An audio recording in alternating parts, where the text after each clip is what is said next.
everyone, Terry Wilson here reporting for PressForTruth.ca. Bike lanes, they seem harmless, they seem very useful, and they are. There's no problem with having a better way to commute back and forth to work or anywhere that you're going. But what we must understand is this is a first level step into Agenda 21. And of course the environmentalists will try to joke it off as, oh, bike lanes, big problem there, oh no, evil Agenda 21. Well, these environmentalists aren't as friendly as they would seem, as our friend Richard Heathen out in Alberta has found out.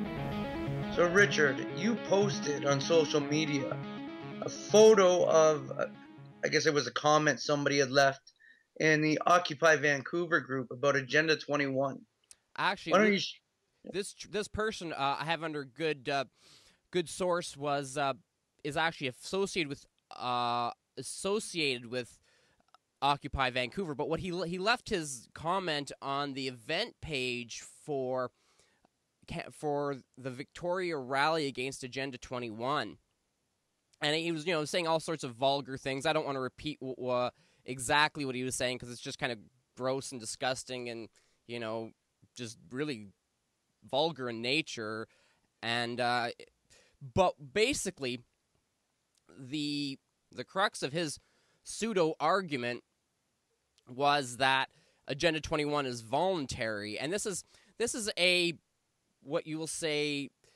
theme that you'll see repeated throughout the leftist media, who are trying to debunk and dismiss any concerns about Agenda 21. I've gone through numerous articles today and shown to show that the ridiculous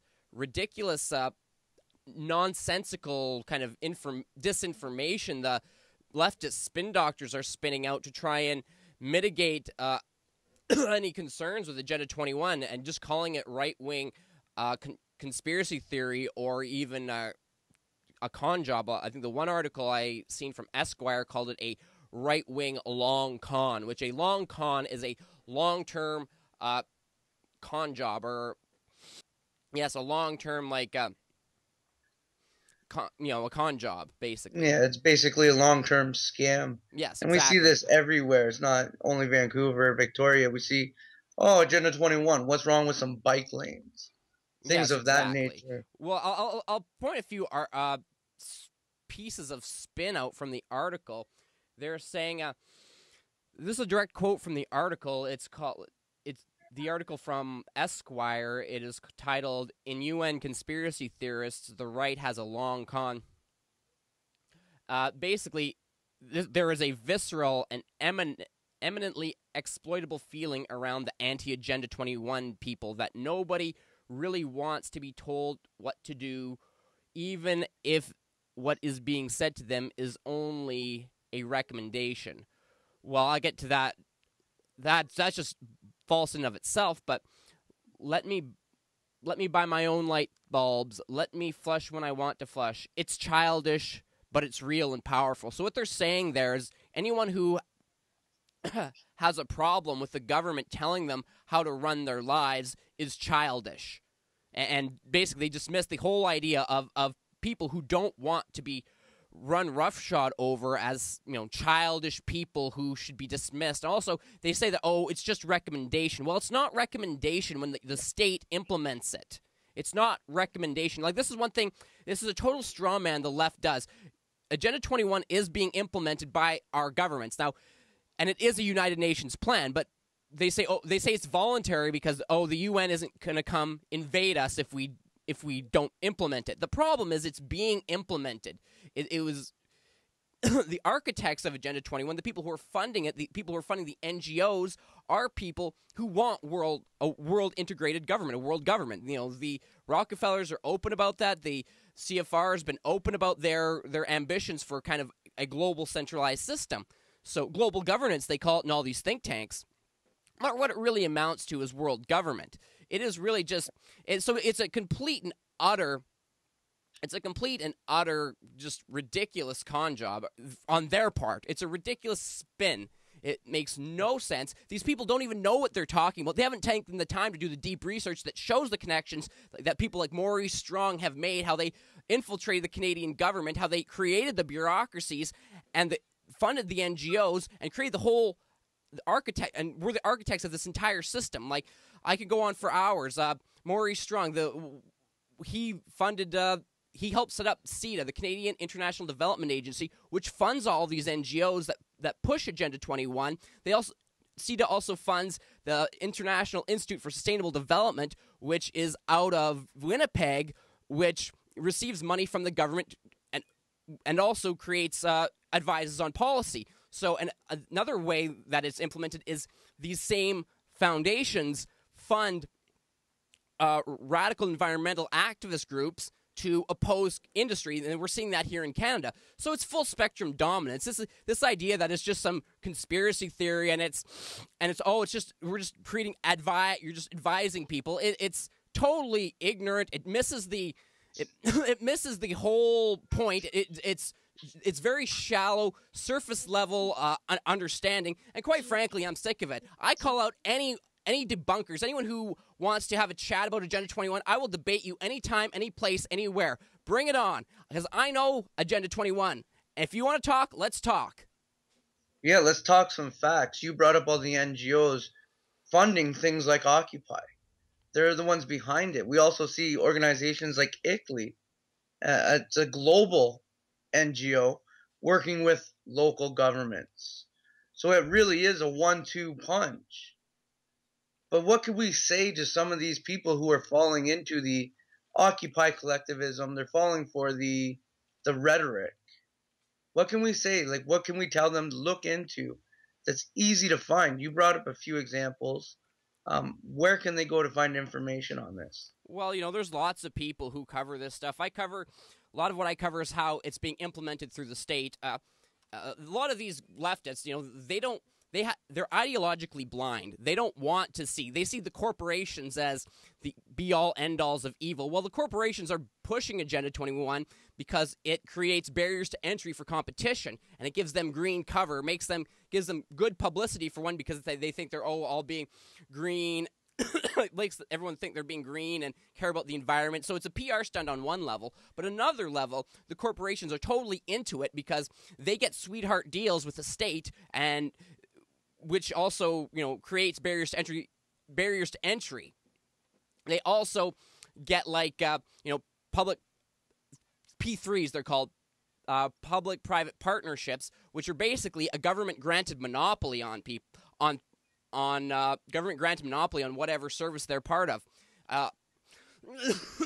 Another thing is, Agenda 21. It's totally just about the kind of rationing of resources, the mountains of regulation that the green movement is hacking on to industry kills the economy. And number two, it also benefits corporations because it creates barriers to entry. It creates that much more of a hard time for competitors to enter the market. So that is the way government and corporations work together to stifle competition and, enrich themselves at the trough of the state. Yeah. And you'll see these same people blaming the free market for these issues. Yes, because they're economically illiterate. And I don't blame, I don't actually blame people for being economically illiterate, because we live in a totally statist system where you have to endure 12 years of state indoctrination, and then, so it's no wonder your views on state and economics are completely and utterly just skewed. Because you have to, like I said, you have to go through 12 years of state indoctrination. But you did a video highlighting an Agenda 21 document that was being pushed in the schools since 1995. Now, and so it's being pushed in the schools. This whole, not just Agenda 21, well, it is Agenda 21, but it's not always called Agenda 21. It is in that document. But the whole environmentalist thing. You have David Suzuki being pumped, or whatever you want to say, beamed into numerous schools to propagandize kids into thinking that there's going to be economic collapse tomorrow, and that if we don't give up all our rights to big daddy government and have carbon taxes and reduce our consumption, that the earth is going to basically die.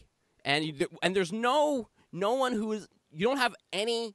It would be one thing if Suzuki was brought in as one side of the debate, but no, he's brought in as the end-all, be-all of the debate. Like the expert.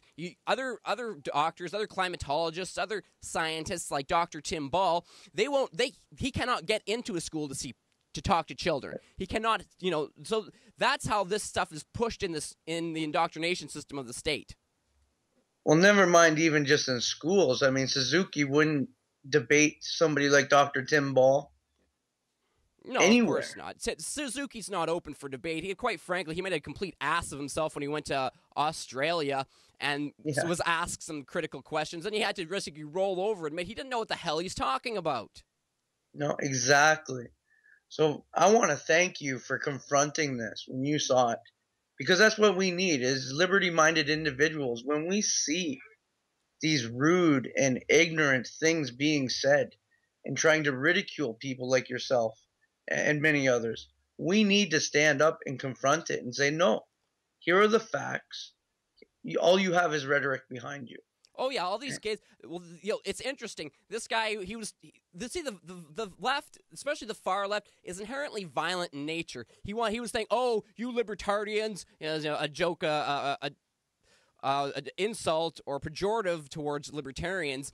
He was saying, "Oh, you guys, nothing wrong with you that a good boot kicking wouldn't fix," basically saying that we should be kicked while we're down. Well, you know what? As soon as this guy's face and name were exposed, he deleted his post and he ran for the hills because these people cannot survive the light of day. His name was Michael Madlove Albert, and he's a coward, and I'm calling him a coward. And anyone who thinks like him and shouts insults behind a screen with thinking they're anonymous, you're cowards. You have no balls. You don't have any cojones. You don't have anything behind you. You're a little coward. And not only are you a coward, you're stupid too. Couldn't agree more. Well, thank you for joining us. As I said, keep up the great work. Where can people find your work online? You can find me at my YouTube channel, which is youtube.com/deathmetalpatriot, or on my website, libertymachinenews.com. Thanks for having me on, Terry. It's always good talking to you.